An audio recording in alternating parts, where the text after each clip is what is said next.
narasumber yang ada karena temanya sangat menarik dan kekinian ya. Kalau tidak ada apa, saya ingin bertanya kepada Mas Miski ini coba terkait pendekatan diskursus genealogi tadi yang kemudian sebagai contohnya adalah ketika kita meneliti meme hadis yang ada di internet ya, kita bisa melacak teks hadis yang ada, pemahaman hadis yang ada dalam meme tersebut itu kita lacak ke ulama yang ulama belakangan, ulama klasik, misalkan tadi dicontohkan Imam Ahmad, dan kemudian dari situ kita menelusuri bagaimana hadis dipahami pada masa lalu, dan kemudian kita bergerak ke depan untuk menganalisis bagaimana kemudian hadis dipahami pada masa sekarang, yang kemudian kita berusaha untuk mengungkap apa kepentingan di balik meme hadis tersebut, apakah faktor atau ada kepentingan ideologis atau untuk memperkuat identitas diri. Pertanyaan saya itu bagaimana kemudian kita instrumen atau metode yang digunakan untuk mengungkap kepentingan di balik meme tadi itu.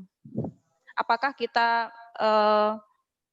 harus menelusuri sumber meme tadi itu siapa, sumber yang menyebarkan atau sumber yang membuat, ataukah kita menganalisis secara personal ya terhadap tadi ya hasil dari bagaimana hadis dipahami masa lalu, kemudian yang nampak sekarang hadis itu difahami oleh yang hadis itu kemudian muncul tampil dalam meme hadis itu. Kalau menurut Mas Miski bagaimana untuk mengungkap kepentingan di balik meme itu, bagaimana kemudian instrumennya, apakah harus wawancara atau survei atau bagaimana?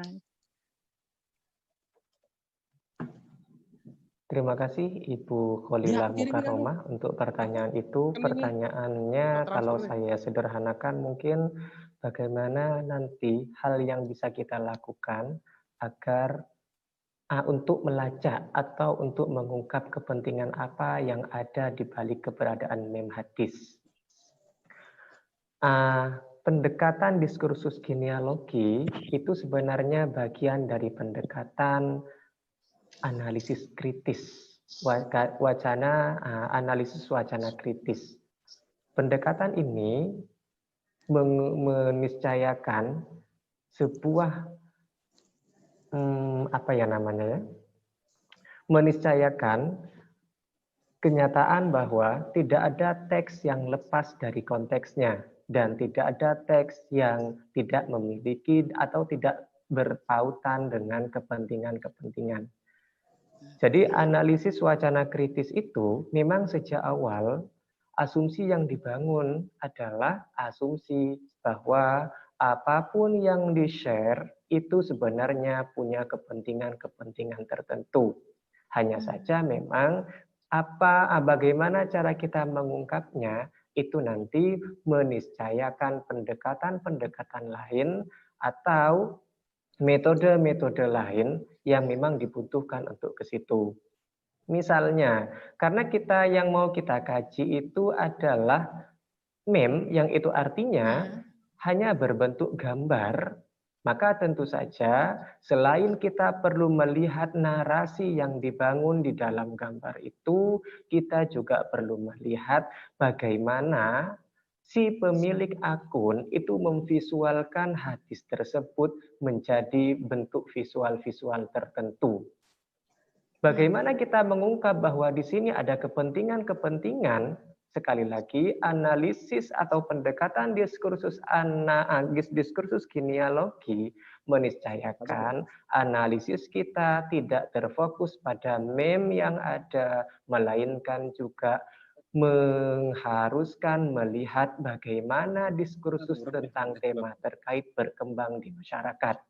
Sehingga ketika ada pemetaan-pemetaan, anggaplah nanti setelah semua alur metodologis itu sudah kita lakukan, pasti kita akan ketemu dengan pemetaan, entah pemetaannya berdasarkan hadis yang sebenarnya hadis tentang tema itu berbeda-beda, nanti akan merambat pada pemetaan bahwa terkait hadis tersebut ulama banyak sekali yang berbeda pendapat. Sehingga dari beberapa perbedaan yang ada, kita bisa mengambil satu kesimpulan bahwa yang ini, yang sedang kita kaji ini, sebenarnya alurnya adalah kecenderungan alur A. Kenapa kita bisa langsung menyimpulkan A? Karena sebenarnya terkait hadis ini, pemahaman ulama ada yang B, ada yang C, ada yang D, ada yang E, dan begitu seterusnya. Dan tentu saja ini salah satu metode yang bisa kita gunakan. Ketika kita mau menelisik gambar yang ada di dalam meme itu, kita perlu dibantu dengan analisis semiosika. Kita perlu melihat ini maknanya apa.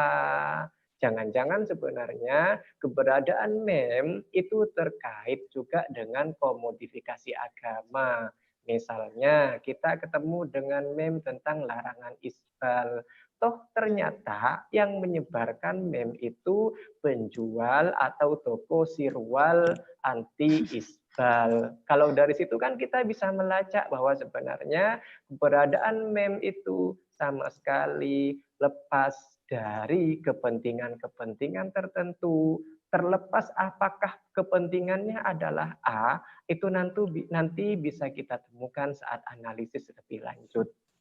Dan yang tidak kalah penting dari yang disampaikan dari yang ditanyakan oleh Ibu Kholila, kita akan tahu lebih lanjut bagaimana hasilnya kalau kita sudah mencoba itu, dan saya sedang mencoba untuk menulis artikel khusus dengan menggunakan pendekatan diskursus genealogi. Dan salah satu alurnya ada di materi yang sudah saya share, dan materinya sudah jadi, siapa tahu Jurnal Kof mau menerima. Kira-kira seperti itu Bu Kholila, dan terima kasih banyak atas perhatian yang diberikan. Selebihnya saya kembalikan lagi. Baik, terima kasih atas jawaban yang diberikan oleh Mas Miski. Sangat menarik ya diskursus genealogi ini, pendekatan diskursus genealogi ini, dan akan sangat menarik lagi kalau memang benar-benar dipraktekkan. Nanti teman-teman jika ada kesulitan mungkin bisa menghubungi Mas Miski untuk mencari penjelasan lebih lanjut. Untuk selanjutnya